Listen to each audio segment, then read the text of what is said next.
Olá galera, tudo certo? Bem-vindos à nossa quarta dica, nossa quarta aula sobre dashboard. Eu vou falar hoje sobre como organizar os seus dados para que você consiga ter um melhor desempenho lá na ferramenta tabela dinâmica, para que a gente consiga lá extrair as informações da melhor forma, ok? Eu trouxe aqui dois modelos, eu chamei aqui de modelo correto e o modelo errado, certo? O modelo correto, que é esse que está na tela aqui, ele é um modelo em que normalmente nós não armazenamos as informações, certo? Mas esse é o modelo em que normalmente uma tabela de um banco de dados é armazenada. Eu tenho uma coluna de data e tenho todas as datas, tenho a coluna do vendedor, do produto, da forma de pagamento. O que acontece normalmente em nossos relatórios em Excel é que algumas informações, tipo o vendedor, ou o produto, ou o ano, essas informações elas são abertas em colunas. Aqui no relatório do modelo errado, vou mostrar para vocês, eu tenho uma abertura como essa.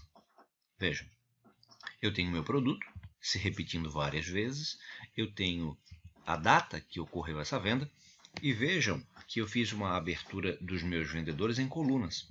De repente, para quem trabalha só em Excel, analisar as informações dessa forma seja mais interessante, seja até mais fácil, certo? Mas para quem vai construir um dashboard não pode ter as informações assim. Por quê? Porque a tabela dinâmica ela não vai conseguir trabalhar esses dados, certo? Nós precisamos que, voltando para o relatório correto, a linha da venda ela precisa mostrar todas as informações daquela venda. Se fosse um relatório de clientes, uma linha precisa falar tudo sobre aquele cliente. A mesma coisa para produto, a mesma coisa para um lançamento financeiro, certo? Eu preciso ter a informação em apenas uma linha. E para isso, a gente abre em colunas essas, digamos assim, categorias, certo? Porque uma venda, ela tem a sua data, ela tem o vendedor, produto, forma de pagamento, valor e assim por diante. Ok? Uma outra coisa que nós não podemos fazer em hipótese alguma, mesclar célula dentro de relatórios. O fato de mesclar células em um relatório faz com que a gente perca ferramentas importantíssimas no nosso trabalho, como por exemplo a ferramenta tabela, que é essencial para o trabalho com tabela dinâmica. Ok? Muito bem. Agora que já sabemos qual o modelo correto de uma base, eu vou mostrar para vocês o uso de duas ferramentas muito importantes para trabalharmos com tabela dinâmica, certo? A primeira ferramenta se chama tabela. A ferramenta tabela ela vai auxiliar a tabela dinâmica no quesito crescimento. Muita gente hoje tem dificuldade de trabalhar com tabela dinâmica porque ao criar a tabela dinâmica, a gente acaba determinando um intervalo de célula, correto? Assim como nós fizemos nas aulas anteriores. Eu até comentei que não seria a forma correta, mas inicialmente foi aquela forma que nós tratamos. Naquele formato, se a minha base aumentar, seja linhas ou colunas, vai fazer com que ele perca o vínculo com essas novas informações, vai fazer com que ele não entenda que foram inseridas novas linhas e novas colunas. E nós não podemos trabalhar dessa forma. Nós vamos então usar a ferramenta tabela, juntamente com a ferramenta intervalo nomeado, para consertar tudo isso. Ok? Vamos lá então. Como funciona a ferramenta tabela? A ferramenta tabela é muito simples. Eu preciso selecionar apenas uma célula desse meu intervalo, desse meu relatório, e lá na guia Inserir, eu vou clicar na ferramenta Tabela, que fica lá próximo da tabela dinâmica.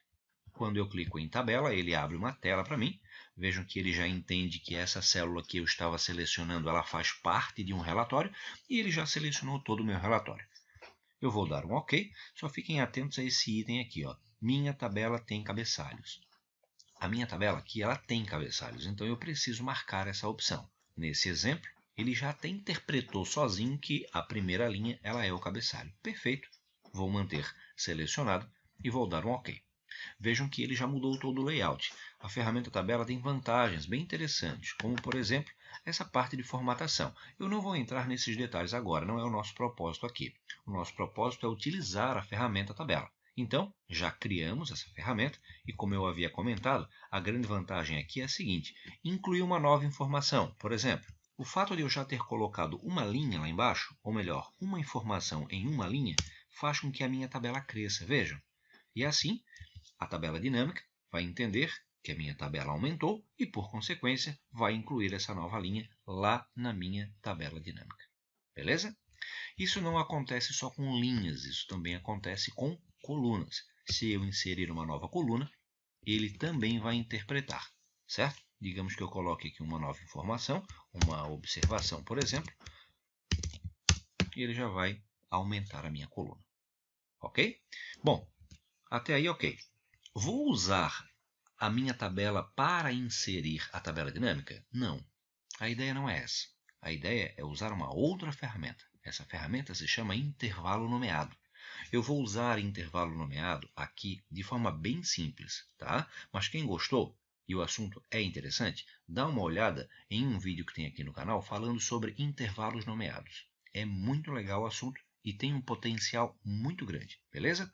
Bom, voltando aqui, o que eu vou fazer é selecionar todo esse intervalo, todo esse meu relatório. Para fazer isso, eu vou selecionar uma célula do cabeçalho e vou usar a tecla de atalho Ctrl T. Ele vai então selecionar todo o meu intervalo da tabela. Agora eu vou nesse canto, lá na caixa de nome, dar nome a esse meu intervalo, que vai se chamar vendas. Ok, vou dar um Enter e ele então confirmou esse intervalo. Qual a vantagem de trabalhar com tudo isso? Vejam, eu vou inserir uma nova planilha e vou aqui criar a minha tabela. Eu vou então selecionar a célula em que eu quero colocar a tabela dinâmica, vou clicar na guia Inserir e vou clicar em Tabela Dinâmica. Aqui, no meu intervalo da tabela, no meu intervalo de dados, eu vou clicar na tecla F3 e aqui ele vai me mostrar o intervalo que eu tenho. Dou 2 cliques e ele carrega para mim.